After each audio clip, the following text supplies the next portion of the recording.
2025 at 6 o'clock in time for the meeting of the Board of Directors of the Sacramento Metropolitan Fire District. Can we get the roll call, please? Yes, Director Gould. Director Stark. Here. Director Weber. Here. Director Wood. Here. Director Costa. Here. Director Clark. Here. Director Rice. Here. Director Sailors and Director Jones are both absent this evening. Thank you. Thank you very much. Director Costa, would you lead us in the pledge, please? Yes. I pledge allegiance to the flag Of the United States of America and to the republic for which it stands, one nation, under God, indivisible, with liberty and justice for all. Thank you, Director. We'll start off with the Metro Cable announcement. Today's meeting is being recorded. The recording will be available on Comcast or Metro Cable Channel 14, the local government affairs channel on the Comcast and DirecTV cable systems. The recording is also going to be closed captioned and video streamed on metro14live.saccounty.gov. Today's meeting replays at 6 o'clock on Monday, September 1st, and again at 6 o'clock on Wednesday, September 3rd on Metro Cable Channel 14. Once posted, the recording of this meeting can be viewed on demand at youtube.com/MetroCable14. Now is the opportunity for public comment on matters on or not on the agenda. Do we have any comments? Yes, I have a speaker card from Roger Mitchell. Welcome, Mr. Mitchell.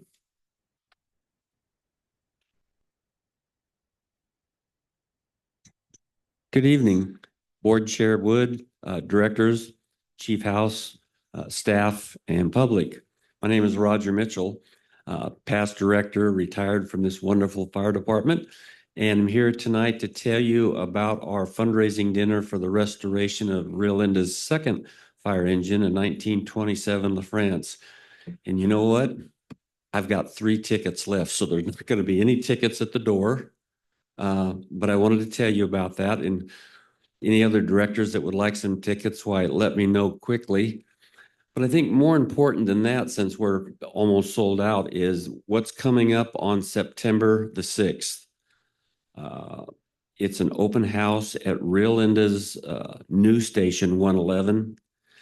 And what we're going to celebrate is we're putting a plaque on Rio Linda's first engine, a 1923 Dodge. The National Club of the Horseless Carriage Club of America recognizes vehicles of 100 years old or older, and they have given us the plaque. Now, it's a very small plaque, but nevertheless, and we'll be there to put that on. I understand we're going to have a real nice world-class speaker and the chief of our department there to say a few kind words. And it's going to be an open house also. So would love to see all of you directors there. So do you have any questions at all?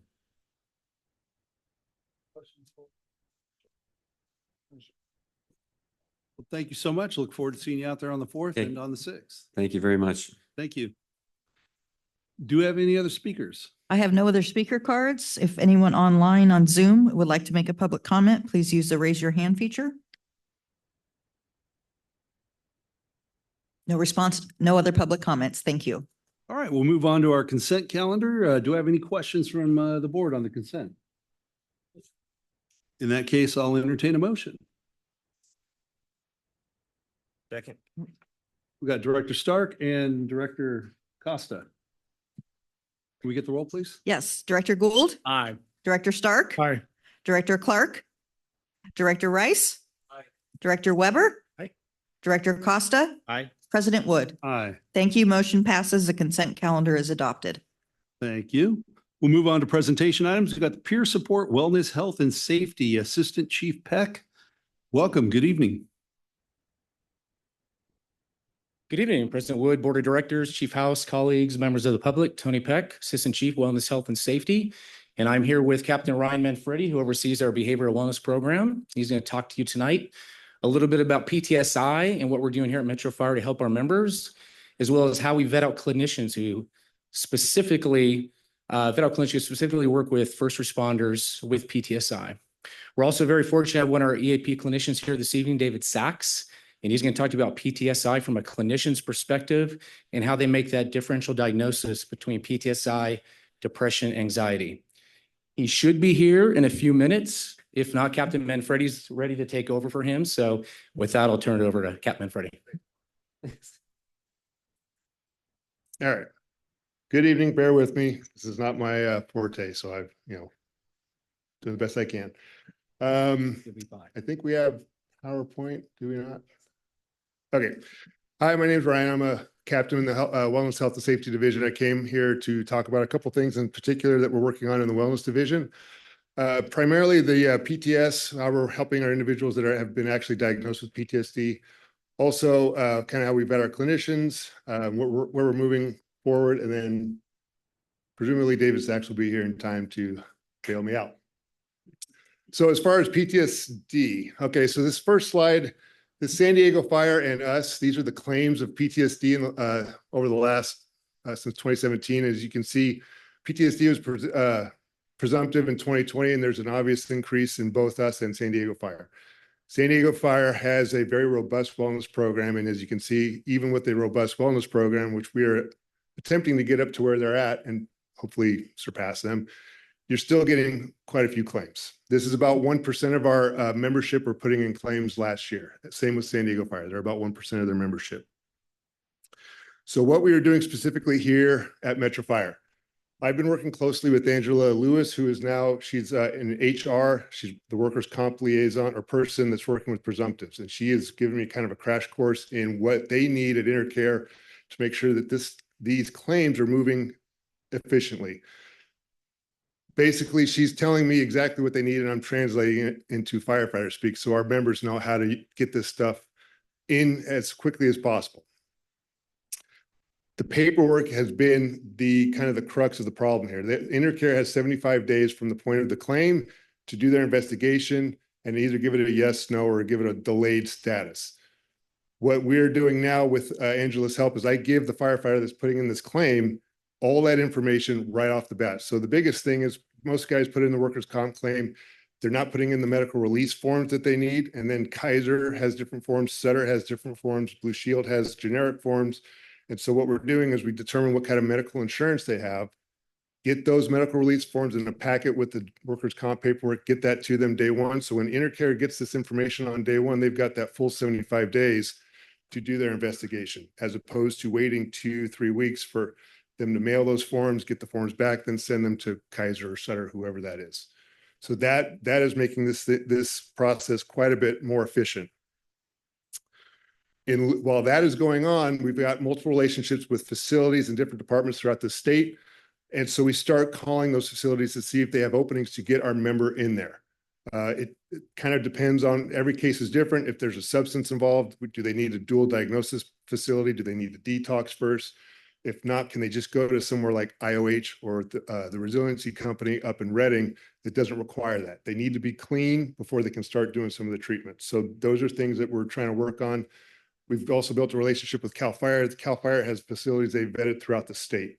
So we've got a lot of people we can call to get help and find a seat for our members as soon as possible. While that is going on, we also, and this is also a hang up that we're having, in order for a member to get this approved through Intercare, they need a note from a doctor, either an MD, a psychologist, or a psychiatrist. A clinician like David Sachs can't do the paperwork. They're hard to find, quite frankly. We've got one down south. We've got one here that's okay. We've got a couple that we can use, but that's kind of, that is a challenge as well. So we're trying to build those relationships out and find those psychologists that are willing to work with workers' comp. Another part, while a member is waiting to get into a facility, we're making sure that they are talking to a clinician. So this usually gets back to our EAP through concern and making sure that they're already talking to somebody, hopefully getting some coping skills, starting some of those trauma modalities to help hopefully reduce the symptoms. Most of the individuals that are filing claims are already seeing a clinician, and it's just not working out. But we make sure that that is happening. Finally, on the back end, I know the workers' comp liaison spot has been thrown out, and I guess that's part of my role now, and this is part of it, but the back end of this is the follow-up care. I am following up with whoever's got workers' comp, and then with the PTSD claims, I'm following up with them a little bit more. So if somebody goes to a facility and then comes back home, there's follow-up care. With Angela's help, we've got a few clinicians that have agreed to take workers' comp, which is huge because they're still under that claim. They can't use concern with that stuff. So we've got a couple clinicians that work. My job is to just keep following up.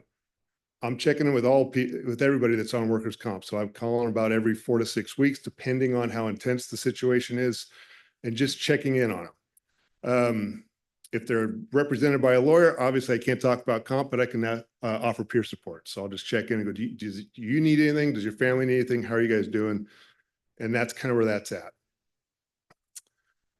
So that's about as streamlined as I can make this. It's a very complex process, but we're trying to make it as efficient and quick as we can so people don't get that denial and the stress and all that stuff, and getting them into a facility as fast as we can.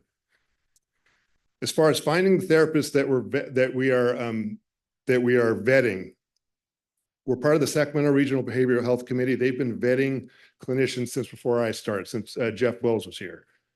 Things we're looking for are some basic things. Number one, do they have some sort of a trauma modality that they can help us with? Brain spotting, EMDR, ART. We don't do a whole lot of talk therapy, but that is something, if they're experienced with that, we might use. But quite frankly, those are the top 3 that we're looking at. The other thing, are they culturally competent? Do they know what our job is? They're either retired first responder, they're married to a first responder, they either grew up with a first responder parent, and if they don't have any of that, they take courses or they do ride-alongs, so they get that experience. So they know what our job is. They know what a 4896 is, what wall times are, all those kind of terms. So we're not going in there spending that first session describing the difference between an engine and a truck. Okay, and they know some of the things that we see. If they have all of those things, then we have a conversation with them. We interview them, we talk to them. Is there a good rapport? And are they going to mesh well with firefighters? And we kind of determine, it is subjective, but are they going to be good for firefighters? Are they going to be good for spouses? Or are they just not going to fit at all? And we just don't add them to our list. Those are some broad things, or some objective things we're looking for, those trauma modalities and cultural competency. And then there's some subjective things. Okay. And that's part of, and it's not just me. We'll send like 2 or 3 individuals over to have those conversations and see what people think. Moving forward. He's here. Great. Fantastic. Thank you. Okay, moving forward. So some of the things I'm working on. So obviously this is kind of a crash course in PTSD. My goal in this role is to not have people have PTSD. So it's more on the prevention side, which I'm trying to focus on. First, okay, so we've got some spouses. I'm focusing on getting this information out to our spouses and significant others. So it's been mostly the recruit, the academies. I get their email addresses and I'm sending this information out. How to use the EAP, signs and symptoms to look for. How do you ask for help? How do you find help? Those kind of things, because the significant other that we're living with are almost always the first ones that see us struggling. I think most of us know that we can kind of hold our stuff together for 2, 3, or 4 days that we're at work. Maybe we're a little grumpy, but maybe we're tired. And then we go home and our spouse is usually the one that kind of sees what's really going on. And maybe there's a little bit more alcohol use to cope and those kind of things. So we're trying to educate the spouses as much as we can. This is a survey I sent out to the spouses. We had about 200 on the list. We only had about 89 respond, but we had an overwhelming response on whether a family wellness day kind of thing before their recruit gets online would be beneficial. So that's the thing we're working on for this next academy, is to have that family wellness day to where we bring the recruits in and the family in low key. They're not in their class B, something on the weekend. They've already passed their testing, but they're still not online yet. And we have like a 6-hour day where we have education resources. We have clinicians come and talk to them. We teach them how to use these resources. We have spouses come and maybe have a firefighter and their spouse be interviewed for Q&A. Because quite frankly, what does it look like when you get mandatory for Christmas? That's some things I don't think a whole lot of spouses understand, and what that looks like and how you have those conversations and work through that stuff. So that is something that we are working towards for this next academy, and educating our spouses as much as we can. Let's see here. This is our EAP usage since 2017. So in 2017, we had 76 cases. So one case would be, I call it our EAP. I need some sessions. I get 8 sessions. That's only one case. So in 2017, we had 76 cases. Last year, we had 237 cases. So we had a 211% increase in our EAP usage. I want that number up there. I want that number higher, because I want our members getting in sooner rather than later. I want them talking to somebody that's got the experience to assess them and give them some tools sooner rather than later, and give them those coping skills. build that resiliency and get the help sooner rather than later. It helps with divorces and all that stuff too. Currently, we have a contract with Concern. We're going out to RFP this year for a more robust contract. And quite frankly, what I'm hoping for, we currently get 8 sessions for a case. I'm looking to get 15 sessions for a case because that's one thing our clinicians are asking for, are more sessions before they have to call Concern back for more sessions. And I'm also hoping to get their reimbursement rate up to what is more around the market value. So right now, Concern reimburses our clinicians at about $120 to $125 a session. For the things we're asking our clinicians to be experienced in and the trainings that they need, they should be getting paid closer to $175 to $200 a session. That's kind of the going rate these days for clinicians. We're asking, hopefully in the RFP, to have it be closer to around $150 a session. The goal of that is to put our Metro members up at the top of the list. So if, for example, if a clinician has 5 people that have called for sessions and one of them's a Metro firefighter, they know that Metro firefighter's got 15 sessions and they're getting a high reimbursement rate. The hope is that they get our membership, our members in sooner and prioritize their health. I don't want to say over everybody else, but that is part of it as a clinician. If you're getting overwhelmed, which most of our clinicians are, we're trying to incentivize them to pick our members over others. That's about as down and dirty as I can make this. There's a lot of moving parts on this, but the goal is to get our members in sooner rather than later, talking to somebody that's got those abilities. And I'm going to let David take over and discuss what those look like in the treatments. And I'll take questions. Oh, no questions now? Yeah, it sounds like we got some questions now. Okay. Director Stark? Director Weber? Thank you, Captain. So we've got to go way back in the early beginning of what you were stating. So psychologists, clinicians, all of that. You had made a statement that you have to have a causation report in order to move forward on this. And again, you're getting your feet wet in this area. I understand that. If you can answer, great. If you can't, I'll follow up with Angela at a later date. But it is my understanding you do not need a causation report if it's a presumptive for the PTSIs and PTSDs. Can you clear that up? Or My understanding from Angela is that you need a doctor to write that note for Intercare to approve it, to at least approve opening the case. It doesn't approve the case. They still have to do their investigation, but they need a doctor to write a request for treatment, an RFT. even for presumptives? Yes. Okay, well, I'll clear that up then. Thank you. And I could be wrong. No, that's, no, Quite thank frankly, you. I call Angela 2 or 3 times a week on this No, stuff. So We chat too. Director Stark? Thank you. Just a quick question. So I'm a firefighter and I'm having problems and I just give the EAP a call. What is the typical timeline? And not for the whole diagnosis and the whole setup, but till somebody to start addressing your issue or talking to you about that. What's the turnaround? yeah, one of the things when we vet our clinicians, we tell them, well, first of all, they have to get back at some point. We tried to do 2 days, and quite frankly, my wife's a clinician. She's working from 10 to 7 most days. And so they can get backed up a little bit. What I tell people is if you haven't heard anything in 4 to 5 days, please let me know and I will start reaching out, because they know that if they're not getting back, and we've had this happen where if they're ghosting our members and then now they're ghosting us, we'll get them off our list and we won't refer people to them, because that's one of the biggest things. The challenge is with us in particular, if we're not getting answers or it's not working out, we tend to say, forget it, I'm not going to do it anymore. Is there some mechanism in the meantime, somebody's in distress, to have peer Yes. support? Yes. So yeah, I always offer to meet with them and have a conversation, go get coffee or something like that. It kind of depends on how dire their needs are at that point. So if it's very dire, then we're getting a lot more people involved and getting some more moving parts going. If they just are a little down and depressed or not sure what's going on, that's where that follow-up care for me, I'll be checking in probably more on a daily basis. Go, hey, did you get in? Did you find somebody? If not, we'll start kicking you more. I always send 3 resources, 3 clinicians. I go to call them all and see who you get in first. Great, thank you. Director Gould? Thank you, Mr. President. Captain, you look at these trajectories and the real numbers, the 211% increase, which doesn't appear to be slowing down at all, given the other slide that you showed us. Yep. I think it's time that maybe we even have a dialogue about an in-house provider and we fund it and they become a Metro individual. I'm looking at some of the numbers, given what you just said about the hourly cost and those kinds of things. this psychologist, psychiatrist is going to make some good money and we're still saving money. But I think that if we have to wait in line, if there's issues with that and our men and women can't wait, this doesn't seem like something we want to, spend 5 days thinking about when you make a decision that they've got it and they need treatment. I'd love to see treatment within the hour. And I think maybe we should have some discussions that it's in-house. We're a big enough organization. We have clearly enough cases and then enough visits. And you said you want to see more cases, which I think is prudent, but I don't know that we can then rely on the region to handle that kind of expectation of put us at the front.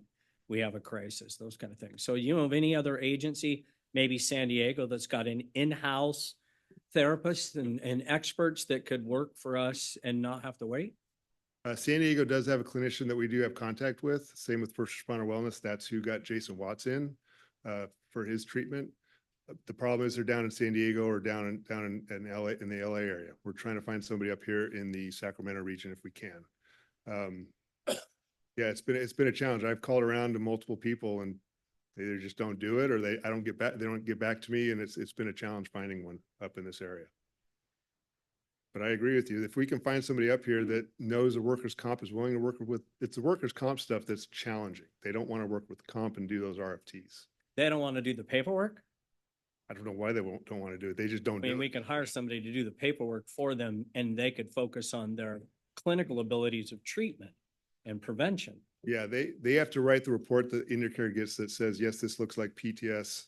And so let's get them to a facility and the request for treatment. That makes sense. I think we could work with InterCare. Don't they work for us? Thank you, Captain. I appreciate it. One question, Captain, I've got, what are we doing to get beyond the traditional tough guy, keep it all in mentality? Attrition? No, I'm sorry. Just say no comment. Okay, so I teach at all the academies now. I've been teaching at the academies now for 4 years, and we start introducing this stuff. And Chief House actually increased our hours to 4 hours. We were doing 2 hours, and now I have 4 hours to start this at the academy level. So I'm kind of joking with attrition, but that is kind of what we're trying to do. So we've got, I don't know, 5 or 6 academies now that have had this training. Angela and I are now going to all the stations over the next, we've done 5 weeks. We got about another 5 or 6 weeks left where we're going over all this stuff and showing some of these stats. Cause this, I do have a survey out that's gone out to the membership that shows some pretty shocking results as far as, some of the things they're struggling with. And then putting those numbers up there so they can see that and giving them the tools, explain the tools that they can have to ask for help. A lot of this stuff is just flooding the system. A lot of the stuff we've gone over before, and we've gone to stations and trained before, and you just have to keep doing it over and over and over again. And what I found is the more times that we get out there, the more those numbers tend to go up and people are using the product that we have. That makes sense. It does. Thank you. Any other questions for Captain Manfredi? No. All right. Thank you so much. You're very welcome. Yeah, one more thing. Oh. President Wood, on your question, the culture change. So Captain Manfredi's done an excellent job reaching out to members who've gone through PTSI or different situations. I think we've had 4 where he's interviewed and they've been willing to share their story, very brave enough to share their story, which has been sent out to all their members. So I've heard from a lot of members that they really appreciate that. That makes them feel like they can open up. So he's done an excellent job as far as breaking down that culture at those 4 interviews. And I think that's what's going to need, along with the road show that we're having, where they go out face to face with the crews and talk to them. So it's going to take some time, but that's definitely the plan. There was an interview shared with us recently. I think it was one of his interviews, but there was a video shared with us that was absolutely phenomenal. I think Jason Watts. Yeah, I might can't have been. remember So we've had about 4, and I think the members see that and they feel like, okay, I feel I can do this. So Captain Manfredi's done just an excellent job in doing that. So that's what we need. So That's excellent. Thank you.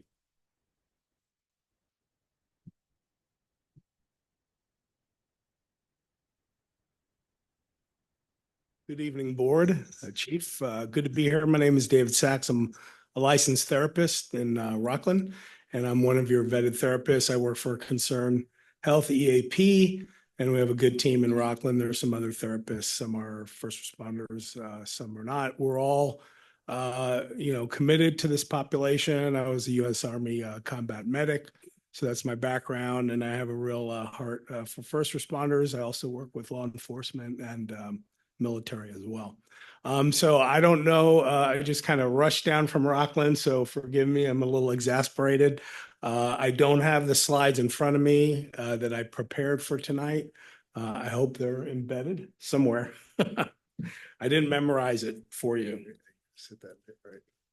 Should work. There you go. Now you just click it on there? Okay, great, okay.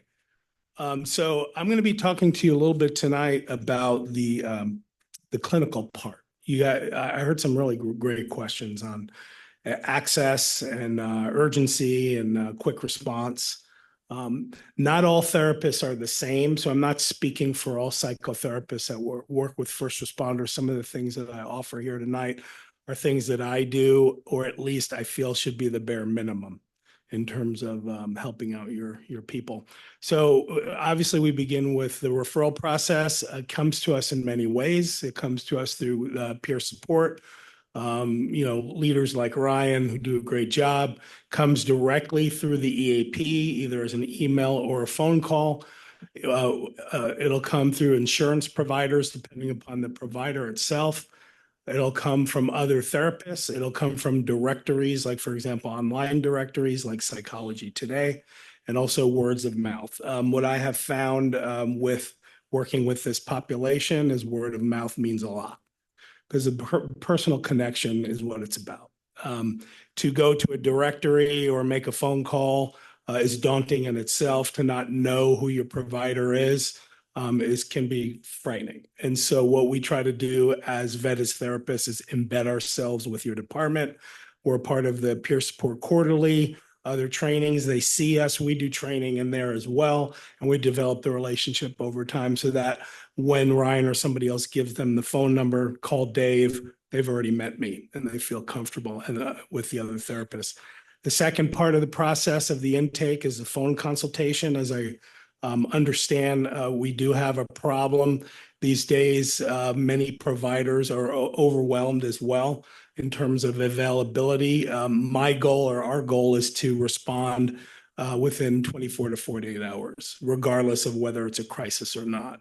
Because again, it takes a lot to step forward and ask for help. And so it's a priority for me, as I know the other vetted therapists. And so we try to get back within that time frame. I do try to respond via phone. That's the best, but also email, and sometimes I'll text discreetly to get back to that person and let them know you're on the radar and I haven't forgotten about you, which is obviously very important. Discuss reasons for the services when I'm on the phone, when I get a better understanding of what they're seeking and what's going on. This is another important piece for the phone consultation. Why it should not be ignored in mental health is because that's where you're screening for lethality. And sometimes what will happen is if, the first responders on the hook, let's say they're suicidal for 3, 4, 5 days, they've already lost hope. So that deepens the sense of hopelessness, which I think increases the risk. So I think the response time and the phone consultation is very important. Even if I don't have availability, I'll still do a phone consult, and then I'll help give a warm handoff to another referral if I could do that for the first responder.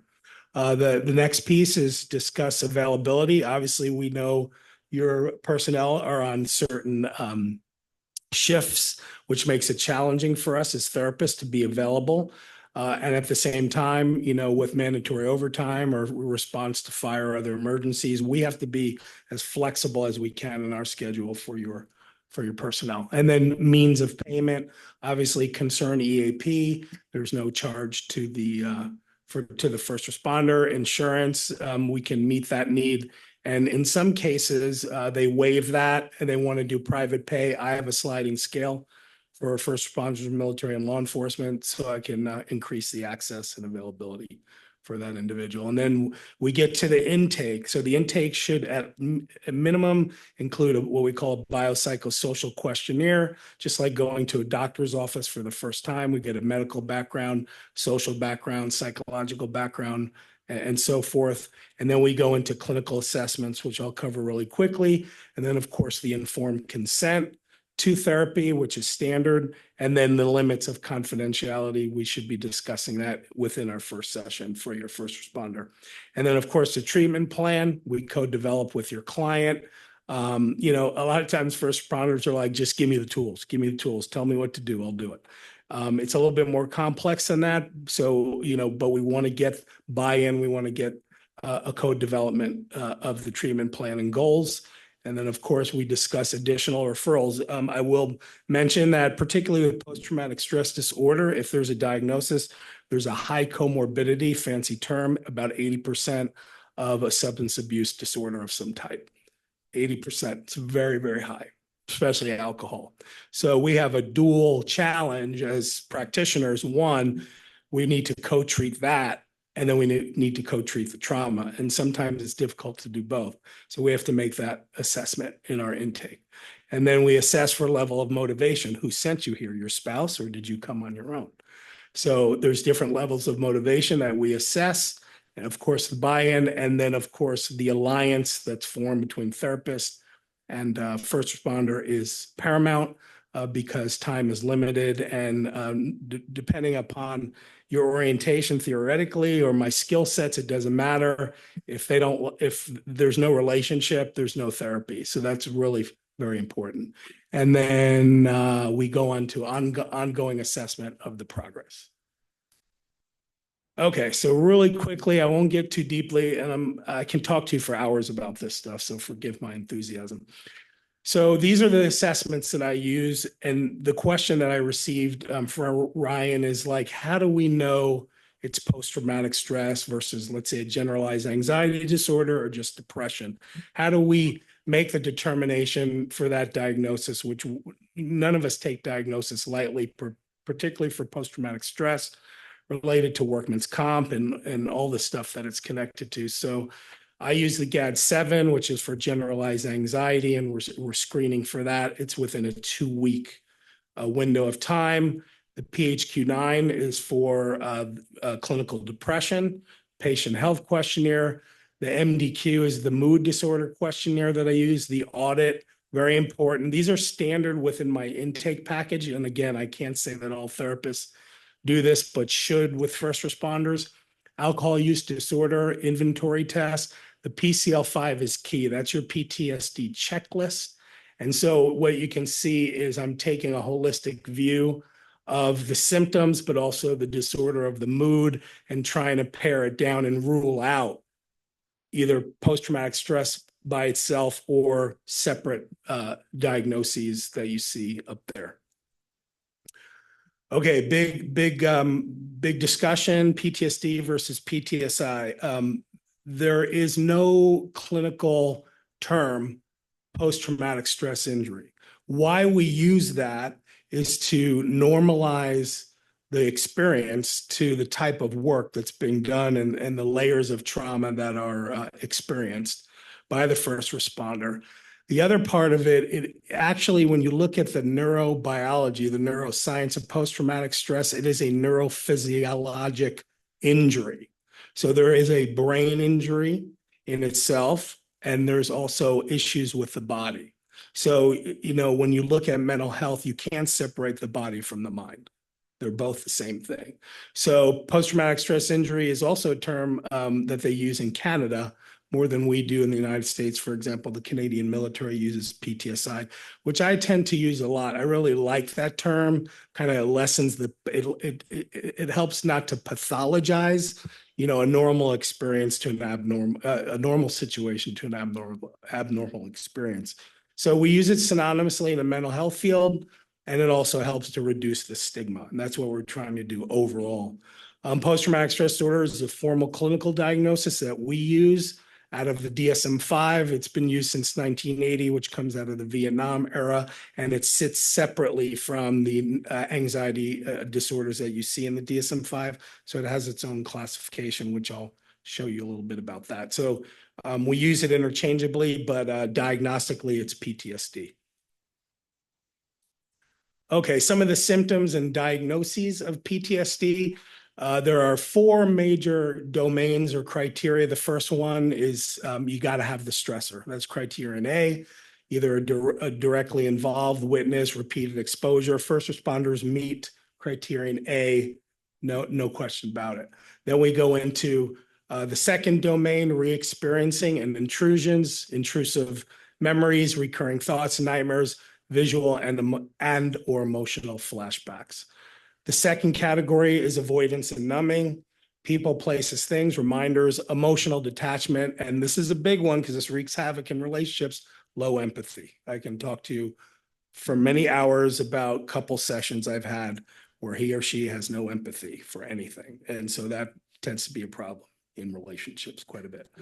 Negative cognition, that's one of the newer ones, guilt, negative self-evaluation. Increased arousal is the fifth, where you see the hypervigilance, the anxiety, the irritability, and the anger. So to meet the diagnosis, you have to get over the criterion A hurdle, and then you have to meet all the other four criteria. If one of the criteria is missing, even if, and I'm going to get to the raw score part of this, you cannot be diagnosed with PTSD. Then we go more into a generalized anxiety or clinical depression. So when I use the PCL-5, and I've done that battery of assessments that you see, if I see the raw score in the PCL-5, 32 or plus, and they meet all of the 5 criteria, then even though the depression scale and the anxiety scale are high, and the mood questionnaire is high or moderate, I will then trump all those other separate diagnoses and they get the diagnosis of PTSD. I should say, and maybe it brings hope, that we have a high percentage of experienced trauma, particularly with first responders, but actually a very low percentage of PTSD. So just because you experience trauma does not mean it's an automatic PTSD diagnosis. That's something to understand. Okay, so the symptoms that I'm bringing to you have to persist more than 1 month. So it's time sensitive. Anything under 1 month is called acute stress disorder. So when they come in and it's been more than 1 month and they're exhibiting these symptoms, it's now PTSD and not acute stress. And then this is tricky because this is difficult to sometimes detect, but there can be delayed expression. So that would be more than 6 months after the traumatic event or trauma that these symptoms start to arise. For example, in the military, combatants, the average time that it takes for them to show up for treatment, even after the symptoms are surfacing, is 4 years. So 4 years these men and women are living in, you know what, with all of this impairment. Okay, and I would say that first responders too, in that idea of suppression, and I've got this, and there's, even though we're changing the culture, there's a lot of waiting, until it gets really bad. And so I heard Ryan speak to, let's not wait. Let's do early intervention. We call it upstream. Let's not wait downstream until they're manifesting with the full PTSD diagnosis. Mr. President, can I ask a question? Sir, before you move on to the next slide, you said that you use PTSI and PTSD interchangeably, even though PTSD is the official DSM-5 Correct. diagnosis. That is correct. Is it a fair statement to say that if I score a 31, I have PTSI? No, PTSI is not even a diagnosable. There's no way, you can't use this same technique to diagnose PTSD on PTSI. PTSI is only a term that has been created in the field to normalize and to lessen. It is not something that is clinically in the literature or in the research. It's just a Paul term. came up with it. You use it as a way to lessen the stigma, as you've mentioned. We did. However, back to Canada, and I'm not familiar with their clinical, manuals that they use, but they refer to it as PTSI. But we do use the term, as you're alluding to lessen the stigma and the pathology of the diagnosis. Sure. Okay, this slide just shows you very briefly. I want to take you really quickly through the differences through anxiety, depression, and post-traumatic stress. And I'm not going to go too much into detail for the time's sake. And you can see on the left column are all the features of symptoms with the mood issues, the experiences that they're having, and the depression and the anxiety. When they're in bold and black, that makes it unique to post-traumatic stress versus just anxiety and depression by itself. So what makes a difference in the mood or the experience for post-traumatic stress is the re-experiencing of the trauma, the intrusive thoughts, the nightmares, the emotional numbing, the hypervigilance. The other diagnoses, you won't see that as much versus post-traumatic stress. Primary focus of thoughts are the trauma-related memories, flashbacks, and again, the intrusion. Okay, you won't get that as much. You'll get rumination with anxiety, but you won't get the reliving experiences that you do and the nightmare activity that you do with PTSD. Energy levels, they fluctuate. You know, the nervous system is highly dysregulated in the case of post-traumatic stress disorder. So they can go from being hyper-aroused to hypo-aroused. They can swing from anxiety to depression.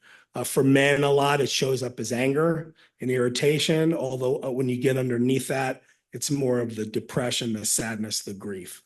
Going across sleep disturbance, anytime you have any mood disorder, and PTSD is a mood disorder, you're always going to have sleep disturbances. And so the difference, even though they're all related, is you have more nightmares, more insomnia, more disrupted sleep, and it's tied to the trauma reminders. A lot of times the nightmares are the trauma events themselves, not always, but they're relatable.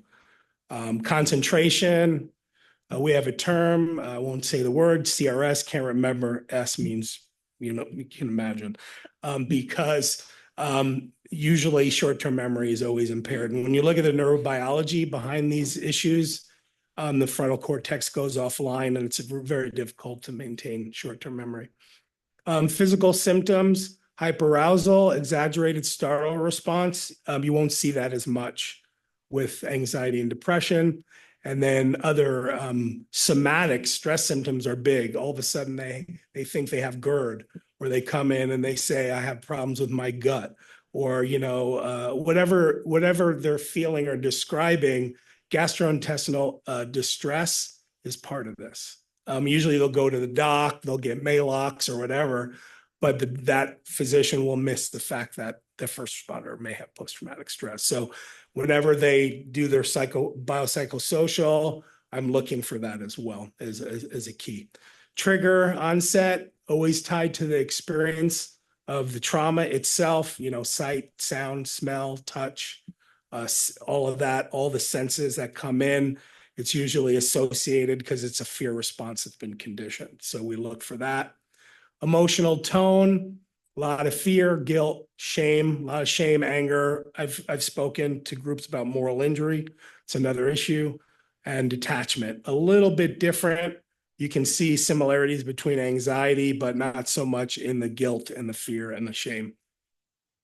Treatment approaches, Ryan spoke a little bit. You can see there's some overlap. I can talk to you for hours about treatment approaches, but when we treat trauma, we want to treat it from the thought process, but also from the body. So CBT, which is great, I don't want to knock CBT, but cognitive behavioral therapy is dealing with more of the cognition, the thinking process. But with trauma lives in the body. Trauma lives in the gut. It's visceral, okay, and it lives at the cell level, which we call subcortical. So what you want to do is you want two approaches. You want a cognitive approach, and you want a body approach like EMDR or brain spotting or other somatic therapy. So we want to what we call sandwich that trauma, and those clinicians need to be skilled in both areas, in my opinion. And then overlap, you can see. There's overlap, and the hardest part is that the DSM-5, you know, even though it's our clinical Bible, there's redundancy and there's a lot of overlap between the diagnoses. So that's why I use other assessments to kind of weed out what I'm looking at clinically. And that's all I have from the slides. Can you go back to that previous slide? Dave? Sure. Do you know of any literature that suggests the success rates of early intervention? Getting back to my earlier question of the good captain. Yes. If we are on the right-hand side and we see cases escalating Yes. in our organization and we're looking for somebody who can be immediate, Yes. is the literature strong in suggesting that the earlier you recognize and begin therapy at the visceral or cognitive level, the outcome gets that patient back to normal as soon as possible for both themselves and their families. Yeah. So do you know of any literature Oh, yeah. that strengthens the idea of quick response, take care of it right now? Yes. The answer is yes, yes, yes, and yes. Thank you. Okay, absolutely. So we see, particularly within the first month, right? Because we're in the acute stress phase of the anxiety or the post-trauma. And so if we can intervene within the first month, you can actually mitigate going further into what we call an allostatic load, where, the point, you're at a point of no return. So the answer is yes. And that's not just with first responders, but also 9/11, and other Holocaust, other Vietnam vets, other examples where the intervention was done earlier, and you were able to mitigate post-traumatic stress. So you've just argued my point that if we don't have to wait in line, it's actually a good thing for our patient. That would be a yes. Win-win. Other questions that I can help Looking you for a with? job?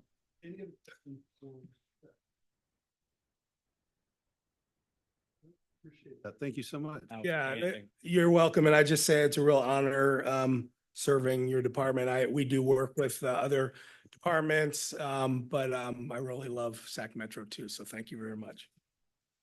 Thank you. Thank you. Chief Peck, anything closing or? Thank you. Thank you so much for the time you guys put into this. Appreciate it. All right, we're going to move on now to our action items. Our first one comes from the board, comes from me up here. It's been quite a few years since we've had our last strategic planning session. About a month ago, the executive committee discussed a proposal that we had from Stephen Weiss and his consulting group to come and lead us in our strategic planning session. Looking back at our history, we've had exterior consultants do the session, and then in the follow-ups each year, that's been done by staff. And from talking to staff, we've largely accomplished most of the things that we set out to do about 5 years ago at the last one, or 4 or 5 years ago at the last one. And it's time, especially with Measure O and all the other things going on in and with the district and our growth right now, that we get somebody in here and help us identify our priorities and set out our priorities for the next 4 or 5 years. And so I spent some time speaking with Mr. Weiss about what we were looking at, what we wanted, and that contract and scope of work is now in the board materials before you. One of the things that looks a little bit different than we had originally talked about a month ago, and the main reason is because we expanded the scope. Rather than just talk to us and interview us, I thought it very important that Mr. Weiss get a good idea, and to use Captain Manfredi's term, get somebody culturally competent to help us out here. And to do that, I think he's going to need to spend some time talking with the chief, the 3 deputy chiefs to get an idea of what the areas they deal with. And then also HR, economic development, our labor representative, and I believe that would be Captain Scollard. And then the one thing I added when we were talking, I think it would be very helpful for Mr. Weiss would be to have him go out and spend a couple hours at a station, one of our busy stations, one of our big stations with, a full complement. So he's sitting at a table with 10 or 12 of our members to see what they're doing, what their lives are like, what the things are that they're touching and handling. And so all these decisions and all these goals, all these policies that we're doing and setting at our meeting, how that impacts our employees' lives and what they do on a day-to-day basis. So It did expand quite a bit since we talked about it a month ago, but I think it is an expansion that's necessary, well worth it, and it would be a good return on our investment. It would also help make the day, the Saturday that we do this, we come together and do this, it would make that a more efficient process because much of his background learning is already covered. So that's my speech. If anyone has questions about the thought or the proposal, I'd be happy to take it, but I'd also be happy to hear any comments, thoughts from any of my colleagues. Ted, I'll make a motion that we adopt the resolution as it's presented. All right, well, I got a motion and a second. All right. Can you get the roll, please? Yes, Director Gould, Aye. Director Stark. Aye. Director Clark, Director Rice. Aye. Director Weber. Aye. Director Costa, Aye. President Wood. Aye, Thank you. Motion passes. thank you. You guys were an easy sell on that then, thanks. We'll move on to action item number 2, adopt a resolution regarding sale of property at 9116 Vancouver. Good evening, Ms. Castleberry. Good evening, everyone. Thank you. The decision before the board tonight is to move forward with adopting a resolution to authorize the fire chief to effect the sale of Station 64 that this board previously declared as surplus property, subsequently as exempt surplus property due to it being a very small lot. We did work with our broker and put the property out on the market, and it's been out for about a month. We received 2 offers. They're summarized in the staff report here. Both of them are within the expected broker's opinion of value. So in an effort to, of course, get the most out of the property for the district, our recommendation is to go with the higher offer, even though there's a little more risk there because it is a loan contingent offer as opposed to the cash offer, which was on the lower end of the broker's opinion of value. So that's what we would ask of the board tonight, and I'll take any questions you have. Do you have any questions for Ms. Castleberry? No, I'll take them. Director Gould? Mr. President, is that 4,425,000? And I And think it- there was a typo in the agenda packet, but on here, no, it's 425,000. okay, yeah, because commas matter. Yeah. And that's all I wanted to know is if we were going to make some seriously good cash for 64. All right, any other questions? I think we should say Motion that on the recommendation. I got Director Clark, Director Rice. A second, we have yeah, I think we should reflect for the record that the agenda's been amended amended, yeah. so that the amount is $425,000 in the event someone looks at this 10 years from now. Yeah. The staff report and the resolution has the correct number on it, so. All right, we got the motion in the second. Can we get the roll, please? Yes, Director Gould, Aye. Director Stark. Aye. Director Clark, Director Rice. Aye. Director Weber. Aye. Director Costa. Aye. President Wood. Aye. Thank you. Motion passes. Thank you. Thank you so much. All right, we'll move on to reports. There's no president's report tonight. Fire chief's report. Good Yes. evening. Yes, good evening, directors, colleagues, members of the public. I met with the Folsom City Manager last week, Brian Whitemeyer, and as a follow-up to the City Council, the Folsom City Council meeting on July 8th, where some of you may have seen me speak. We discussed on that meeting last week, we discussed the challenges facing the Folsom Fire Department and agreed to establish a 2x2 to explore potential solutions. At our next September 11th board meeting, I will be asking the board to take action to nominate two of your members to participate on this 2x2. Mr. Whitmire, Folsom City Council, will take similar action at their September 9th board meeting. Just wanted to give you an update on that and put that on record. Some of the events currently that has been happening, on August 21st, Congressman Barra visited Station 26 to personally present awards to Captain Huckabee and Firefighter Edwards for their first place team victory at the California State Fair Chili Cook-Off for the Hero Act. It was great to see Congressman Barra and President Jameson there and all the work that's been done by the International Association of Firefighters, our local, and the congressman for what we were talking about tonight, wellness of our firefighters and first responders. And it was great that we won the chili cook-off at the state fair. So congratulations to Station 26, and thank you for representing this agency, but more importantly for cooking some great chili. Metro Fire also welcomed graduating class Fire Academy 25-1 into the Metro Fire family on August 22nd.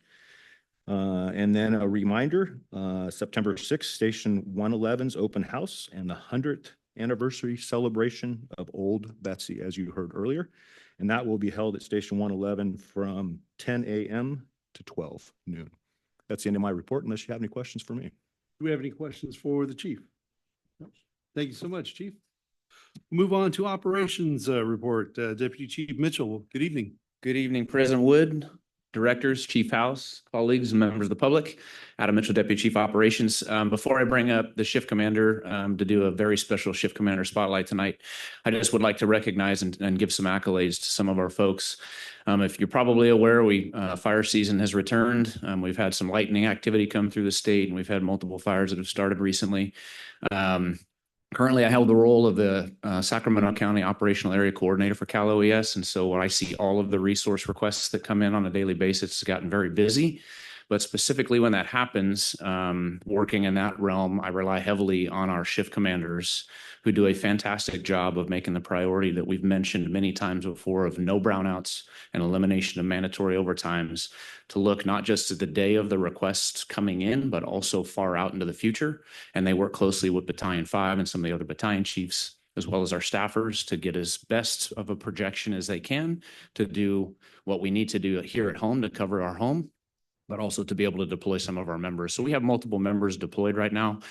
So first off, I would like to say thank you. I know Chief Johnson and the shift commanders are in the room. I would like to say a very special thank you to them. They take on a large role in that situation when we get resource requests, but also the battalion chiefs and staffers that are out there at 114 to make sure that we're doing our best to do exactly what we talked about, which is no brownouts and minimize those mandatories. And then ultimately, when those members go out the door, I would also like to thank our members. They have been doing a fantastic job stepping up and picking up those shifts, the balance of the shifts sometimes when we're sending out resources, and also covering those folks that are out helping the citizens in the state of California, but also making sure that our folks here in the local community are being taken care of. So I just wanted to say thank you for them. It's a heavy workload, and I really appreciate all the collaboration and working together and getting that done. So without further ado, I'll ask Chief Johnson to make his way up here to do the shift commander spotlight, and it's a very special one. So I'm sorry. Director Roberts. Sure. Go ahead. Do now. So, do we have a projection for the next academy? When we're starting? So that is coming up here in, I want to say October.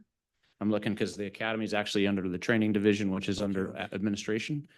Are you asking about numbers as well? Yes. Okay. So I don't know if Chief Rick, if you have that. Next Fire Academy will start in November. And will be around 25 recruits. Thank you. Yeah. So Thanks, Chief Mitchell. absolutely. Chief Johnson. Good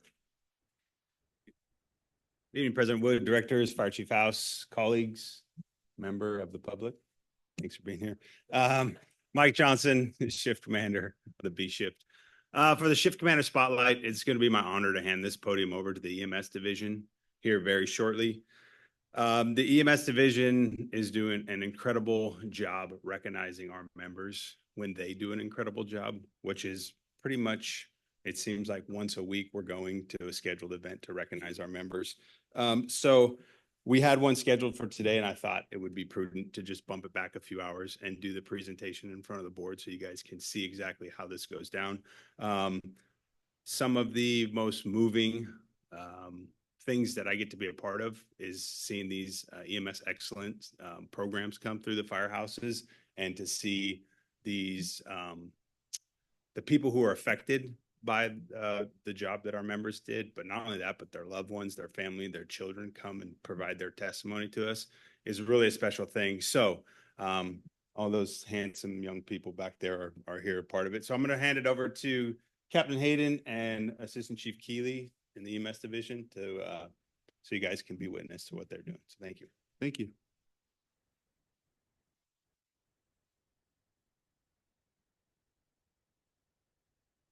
Good evening, members of the board, Chief House, colleagues, and member of the public. My name is American. I'm a captain in EMS, and one of my favorite parts of my job, one of my tasks that I'm assigned with, is to identify EMS excellence. Tonight, we're here to recognize Station 61 and the crews there and the excellent job they did when they saved a life. But before I do that, if I can take a minute to tell you a little bit about the history of EMS excellence and recognizing EMS excellence at Metro Fire. It started back with Chief Renicki, I think in 2023, giving out EMS excellent coins. We've, of course, recognized EMS excellence prior to that as well, but officially recognizing them was with the EMS excellence challenge coin. It's a mouthful. And then Chief Keeley has continued that and continued to carry that torch, and we've also expanded on that. This last year, we had our inaugural Survivor Social, at which time we recognized not only the dispatchers, but bystanders, crew members, and hospital staff, along with the patient. And that was very impactful, like Chief Johnson said, to be able to see the family members come and thank the crew for the crew members and their family members, to also be able to see the patient, I think is impactful. As Wellness, Health, and Safety discussed some of the trauma that some of our crew members see, I think it's important that we celebrate these victories for when they go out and they get a win, when they save a life, when they give that patient more time with their family members. So it has been extremely impactful, and it is my favorite part of my job as I get to set these up. We do two main things. We do in-stations, typically, like tonight was going to be an in-station, and we decided to bring it here. And we also do that Survivor Social. And there's several different ways that, and I won't take too much time, but there's several different ways that we learn about these different types of calls. We'll hear about them from chiefs, from captains. We'll also hear about them from the hospital staff and from, so we hear about them that way, just getting feedback. We also look at our CARES numbers and our ROS. So we look at our return of spontaneous circulation, and then we look at CPC scores of 1 or 2, and that's cerebral performance categories. So basically, if they're able to walk, talk, and continue to go about their normal life, we would consider that pretty much a 1 or a 2. And so, although saving any life, regardless of their neurological function, is important, we really want to recognize and honor those that have a CPC of 1 or 2. And so when we go out in the station, we recognize these crews. We invite the dispatchers, bystanders. We'll invite, of course, the patient and their family. Tonight, the patient was not able to attend, and he's a great guy. He's an AI engineer that is working with Cal OES to help model wildfires and to create AI modeling for wildfires in order to help us do our jobs better and keep our members safe when they're out when they're deployed.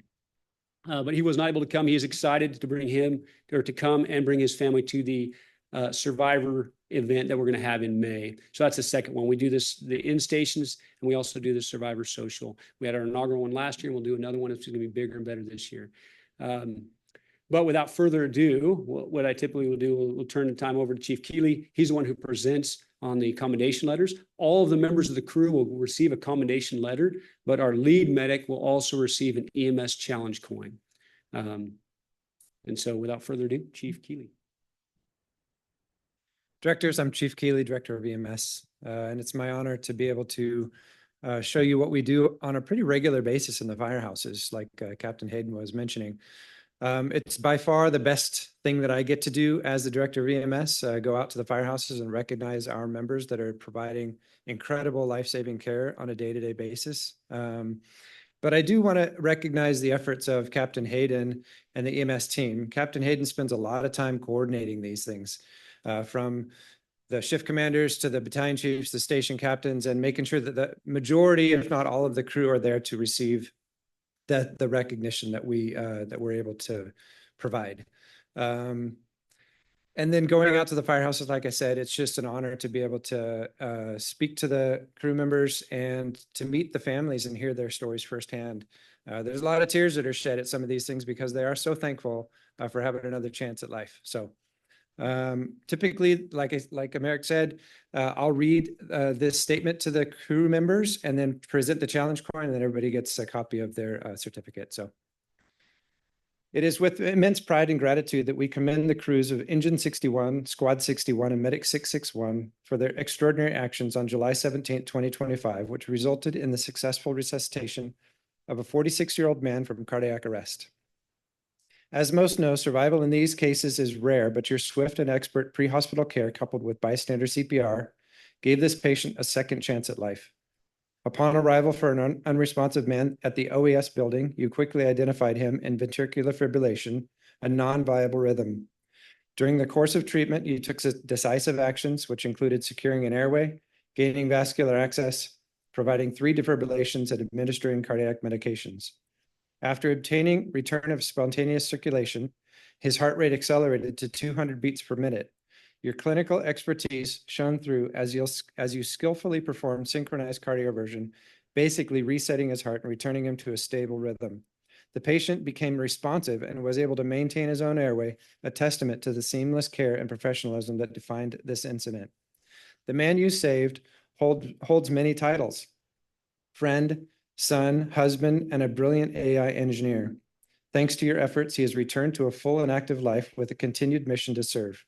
He's currently developing AI models to predict fire spread and resource allocation with the goal of saving lives, property, and the environment. The ripple effect of your actions is immeasurable, and your commitment to saving one life will undoubtedly affect thousands more to come.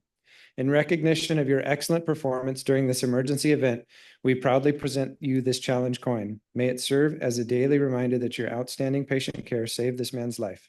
Congratulations on a job well done.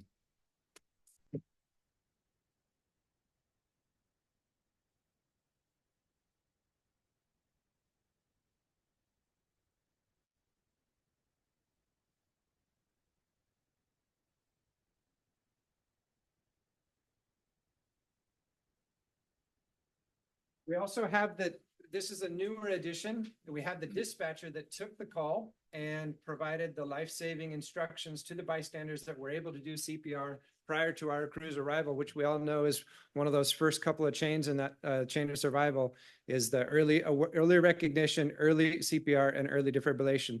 They also had an AED present, opened up, but it wasn't used. So we're making really great strides in our district to teach members of the public CPR, provide AEDs in the future. And there's a testament to our dispatchers that are able to provide those life-saving instructions prior to our arrival. So thank you.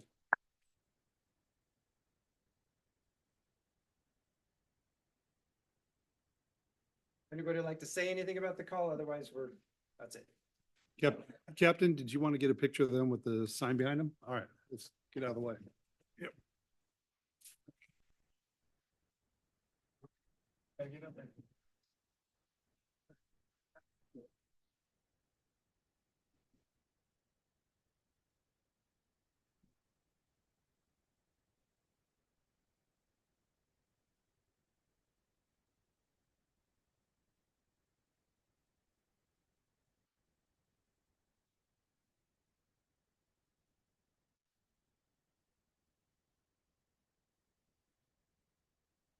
Chief Keeley, can I ask you a question? Yes, of course. Knowing a little bit about this topic and knowing that paramedicine is a team sport, is it my understanding that only the ALS provider, the lead medic, is the one that receives the coin?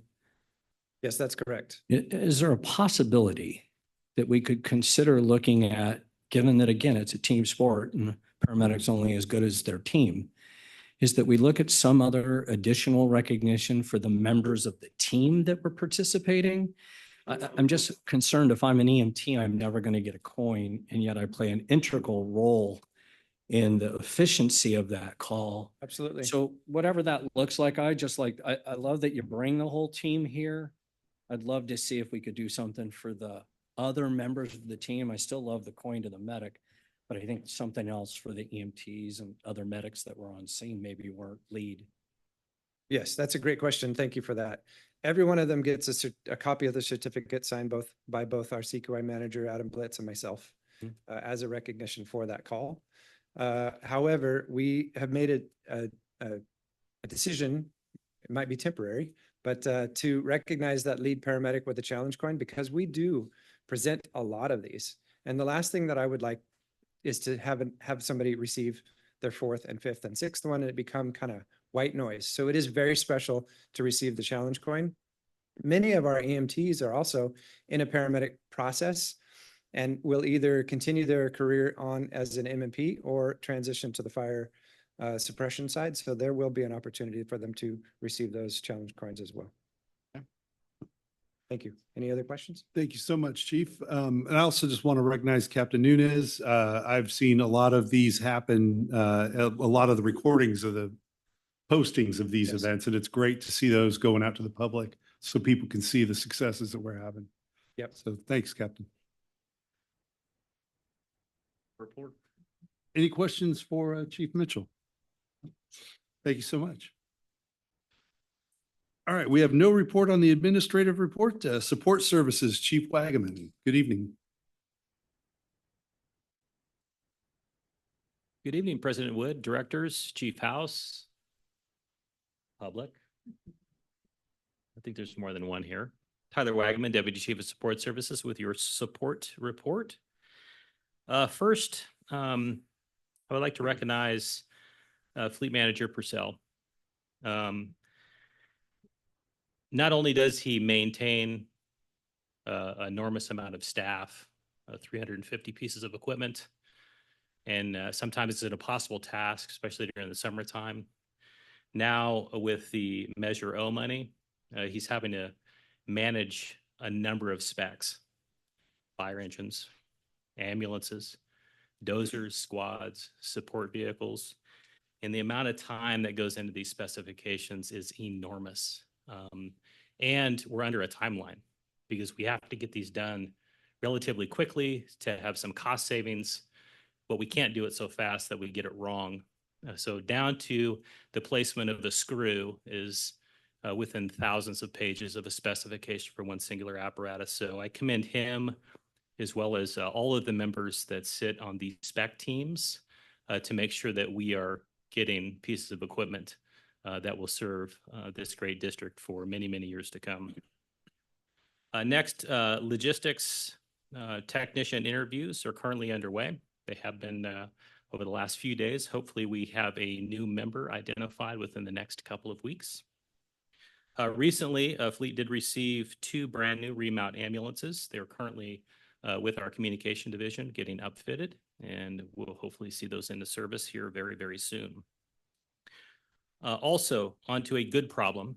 I know it's an oxymoron, but with Measure O money and the influx of lots of new vehicles, lots of equipment, we're challenged with space. So working with Fleet, IT, communications, and logistics, they came up with a pretty detailed plan to make sure that we turn around these vehicles as quickly as possible, but still have a good spot for all of the equipment that we need to purchase for them. So a lot of the equipment has been purchased for this first batch on that first draw. The equipment is coming. When it arrives here, they have set up a very detailed process to maintain every nut and bolt that's required to go into these rigs. It gets palletized, wrapped, and it's going to be sent over to logistics where it will be secured and maintained until the vehicle arrives. So perhaps a simple process to the outside, but I think that's one of those benefits of having a special district and multiple divisions working together, working in concert to create some efficiencies within our system. So I commend them for that. IT, in conjunction with our facilities division, just completed training room 2. So they have new TVs up on the wall, have a whole new video system. Again, that was done for pennies on the dollar. We did that all in-house, really inexpensive televisions and great technology that will be used. It is identical to now training room 1. And they will be working to standardize the video system next in room 201, 321, and 322. At the request of the County Board of Supervisors, Chief Nygren just completed and issued the 2025 Fireworks After Action Review Report. Fantastic report, a lot of detailed information in there.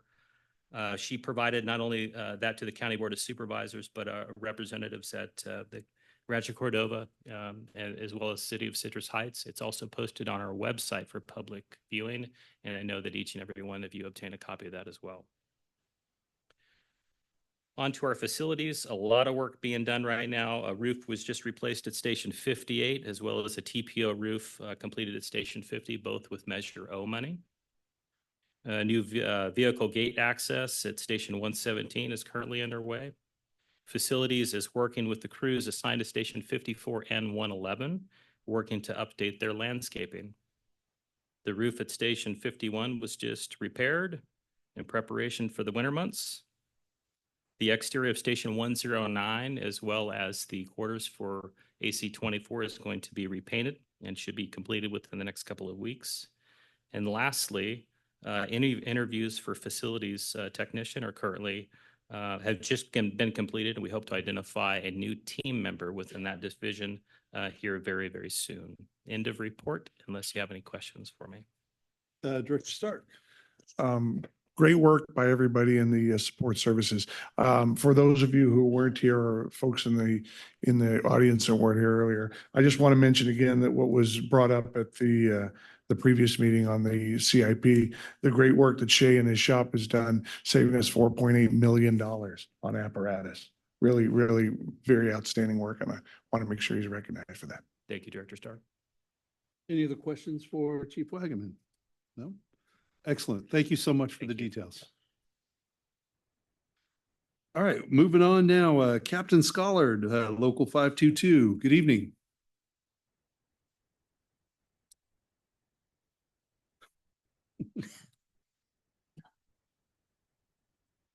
Good evening, Board of Directors, Chief House, colleagues, members of the public. Sean Schollard, Local 522 Vice President for the Metro Unit. Seeing that 61's in the room and stuff like that, I'm going to take a little bit different approach to the board report this evening. And I'm going to use this time to publicly apologize to the membership and specifically Station 61 for, in my opinion, misleading you to think that losing your suppression medic was justifiable, in a sense that we thought we were going to yield an increase in service delivery. And we were told yesterday that's not going to happen. That stings. We messaged the membership. I know how hard that hurt your station, the camaraderie that all of you have there. We told you to please see the big picture, that we had a plan in place. That's not happening. And I'm not here to point fingers anymore. I'm going to point the finger back at me. I'm the labor leader. I continue to put myself in situations where the carpet gets pulled out from underneath us. And I'm sorry. I'm sorry to the membership for misleading them into thinking that we were doing the right thing, which I don't lose any sleep overnight, not taking the district's offer to implement a squad back in June. That was the offer that was presented to us. That wasn't the right move at the time. I look back at that and think that that would have created more burden on the membership to get through a challenging time in the summer. We thought that we could wait, increase staffing, get this done in the fall. That was the plan that we had in place. I gave a board report June 19th to all of you to share the collaboration, the work, the pivot from the initial plan. That was the pivot. Let's hold off. Let's do a phased in approach, were my exact words. We told the membership, stand fast, we got you. Help's on the way. Let's boost up our recruitment. Let's not pillage the MMP group right now.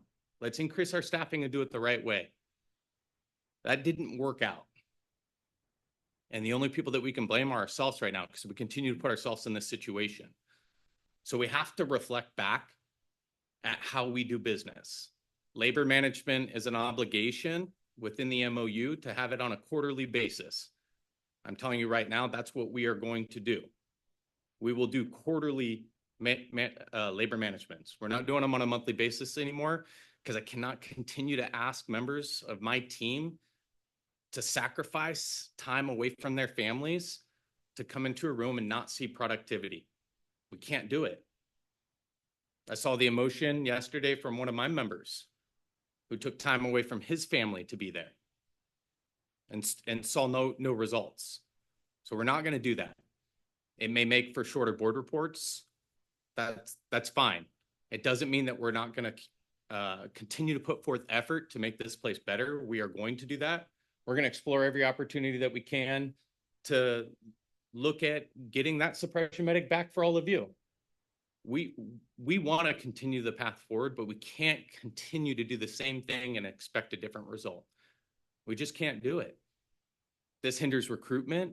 We've just heard that there's going to be 25 members of the next suppression academy. They're anticipating hiring only 17 in the MMP.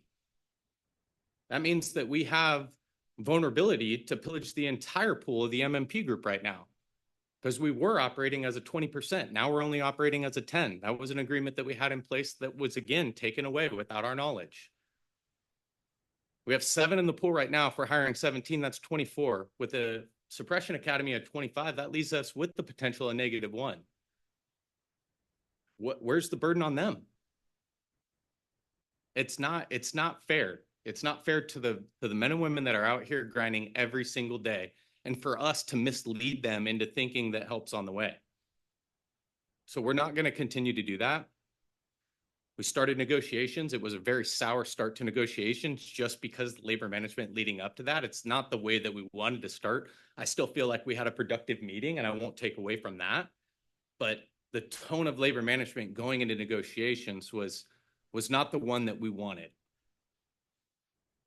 So we're going to have to take a long, hard look in the mirror, and we're going to change some of the way that we do things.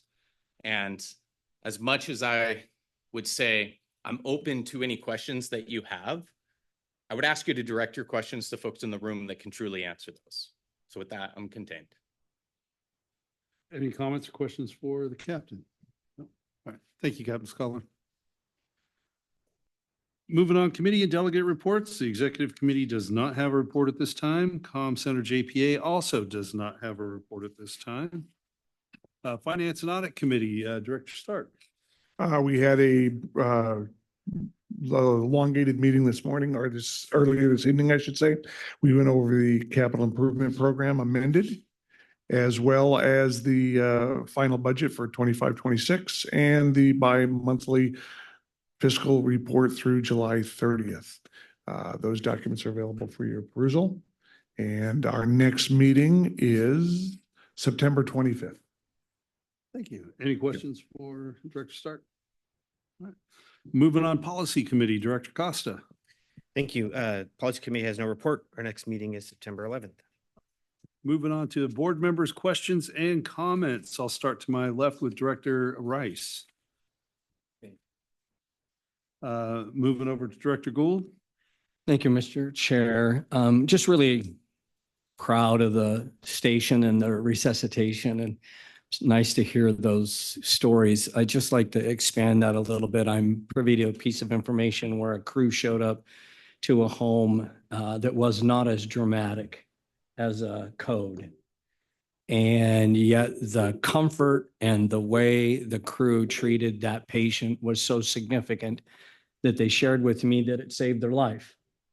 They had other things in their brain they thought they were going to do. But because of the passion that our crews show, that person chose a different path. So I think codes are great to celebrate. And certainly if somebody leaves the hospital neurologically intact, that's a win. But there's so many other wins that we do every single day in this organization that save a life. They're just different. So thank you to all the men and women who every day wake up and go out and treat our citizens with the respect that they deserve. Even though that may be difficult sometimes, you still do it and you save a life. And thank you. I'm very proud of all of you. Thank you, Director. Director Clark. No comment. Thank you. Director Stark. No comment. Thank you. Director Weber. No comments, thank you. And Director Costa. Thank you. I'd like to also just recognize the team and all the great work, and thank you for bringing them out here so we can see how these this process goes. It's important to recognize the men and women out there. Chief, I do have a request that maybe I think we heard a passionate report out that we get a list of when the meetings are occurring, and maybe we can have a conversation about how we participate. But I feel like there's a lot of meetings that are happening that one I'm not aware of, which I don't need to be at, but I'm just curious if we're having struggles, how we as a board might be able to help assist in that. So just something to think about. We don't have to address it right now, but I think it's important that we continue the path forward and address the issues we have. Absolutely. Yeah. Thank you. Thank you, Director Costa. The only thing I have to add is the Firefighters Burn Institute's got another fundraiser coming up. This one's a fun one. It's at Bertolucci's in Sackyard Community Tap Room downtown, or actually in Midtown, East Sacramento area. It's on Saturday or Sunday, September 28th. And Chief, this one's one with the custom cars, the hot rods that are on display. So on the website, ffburn.org, that's where you can get your information, get your tickets, and register your car. So look forward to seeing everybody there. We have a couple of items to cover in closed session. Hopefully we will not see any of you all out here when we get back. But we're adjourned for now.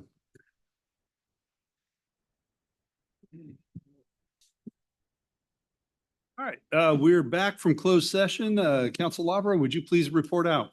Yes, thank you, President Wood. The board met in closed session for the two items on the closed session agenda.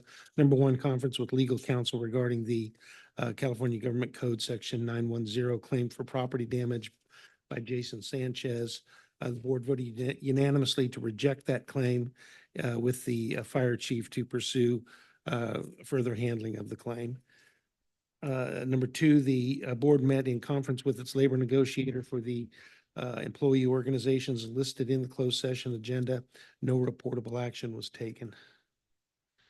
Thank you so much. Our next board meeting is September 11, 2025 at 6 o'clock right here. We'll see y'all then. Thank you.